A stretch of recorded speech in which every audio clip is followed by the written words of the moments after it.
Bom, então é isso. Para a gente contextualizar a possibilidade do fechamento do Estreito de Hormuz, por onde passam mais de 20% então dos barris de petróleo, onde passa então toda a parte energética e que é comercializado globalmente. A gente precisa entender se isso pode prejudicar os Estados Unidos ou se pode prejudicar também o restante do mundo, até mesmo o Brasil, porque esse estreito pode, a possibilidade do fechamento do estreito pode atrapalhar a distribuição de petróleo de forma global. Carla já está nos ouvindo? Carla Bene? Já escuto bem. Oi, Carla, muito boa tarde. Olha, eu queria te apresentar a Andresa Matais, nossa colunista do Portal Metrópolis, que vai participar também da nossa conversa. Boa tarde, Neila. Boa tarde, um prazer estar aqui com vocês. Falando sobre economia, vamos colocar o dinheiro nessa conversa, porque no final das contas é sobre ele que a gente está falando nesse momento, quando se fala da possibilidade do fechamento de um estreito como esse e sobre petróleo. Hoje, se houver de fato o fechamento desse estreito, o que é que pode trazer de prejuízo global, enfim, com esse fechamento que pode ser feito pelo Irã? Olha, Neila, esse fechamento é importante que a gente entenda ele de uma forma quase que teórica. Por quê?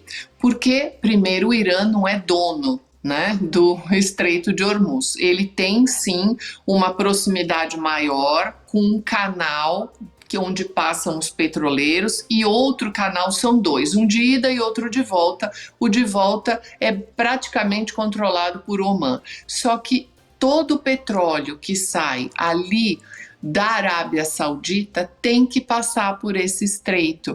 Então, fechar ali também seria uma declaração de guerra para outros países. Então, olha a complexidade disso. E aí você teria que fazer esse fechamento de uma forma toda militar, bélica. Você tem que acionar os mísseis em terra, você tem que ter lanchas o tempo todo para poder checar os navios, de onde que eles são, e depois você tem as minas navais. Quer dizer, olha que processo complexo e custoso também para que o Irã faça e por quanto tempo. Então esse é a grande questão. Se isso vai ser feito, por quanto tempo e quanto que isso vai impactar no preço do petróleo. Bom, isso vai impactar no preço do petróleo aqui no Brasil? Chega até nós? Eu gostaria de fazer um raciocínio mais lento. Por quê? Primeiro, a gente já tem uma alteração do preço do petróleo, aí em torno de mais ou menos uns 15% do que depois que começou esse processo. Então, é possível que esse preço se eleve mais um pouco. O Brasil tem uma situação muito mais favorável, Neila, do que a Europa, por exemplo, e além de sermos produtores, então é toda uma cadeia lenta, digamos assim, de raciocínio, e também temos o quanto que a Petrobras consegue amortecer esse impacto. Então a gente não pode dizer que começou esse processo agora, ontem, hoje, talvez a gente tenha aí uma semana extremamente tensa, né? Para que a gente vá ter aumento de preços e vai ter um processo inflacionário. Não, é um processo bem mais lento do que essa questão, como se fosse uma linearidade, entendeu? Eu estava conversando aqui com fontes ali do Ministério de Minas e Energia justamente sobre isso, né? Qual que é o impacto que teria no Brasil, né? Uma vez que o Trump está pedindo para que não se aumente os preços, né? Então, se o governo brasileiro também teria alguma medida nesse sentido, isso não está sendo estudado, mas o que eles dizem é que isso leva o Brasil a tentar cada vez mais atingir a autossuficiência no petróleo. A senhora acha que é um caminho para se blindar, né, de questões como essa? No caso nosso, a gente teria que pensar num processo de autossuficiência a mais, principalmente na parte do diesel, né? Porque a gente acaba importando diesel por não ser autossuficiente nesse processo. Então, é a parte mais de refino dessa questão. Então, esse é um caminho possível para a gente pensar. Diante desses grandes impactos internacionais, é natural que a gente se volte para dentro e pense como que a gente pode melhorar ou ter mais suficiência para que a gente dependa menos do setor externo. Mas num caso como uma guerra como essa, que a gente não tem ideia se ela vai durar uma semana ou mais um ano, a gente acaba entrando aí numa situação de risco também. A senhora acredita que, aí é uma opinião pessoal mesmo, uma aposta, claro, com todo o conhecimento que a senhora tem, de que o Irã vá fechar mesmo o canal?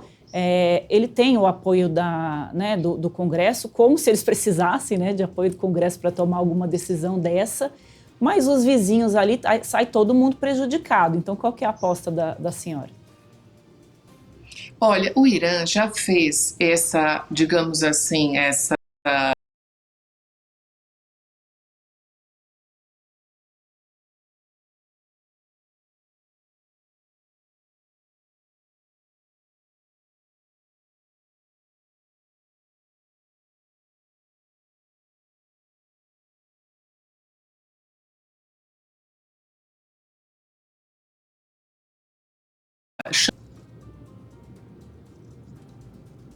Bom, se não tivermos Carla Bene, Carla estava explicando para a gente sobre os impactos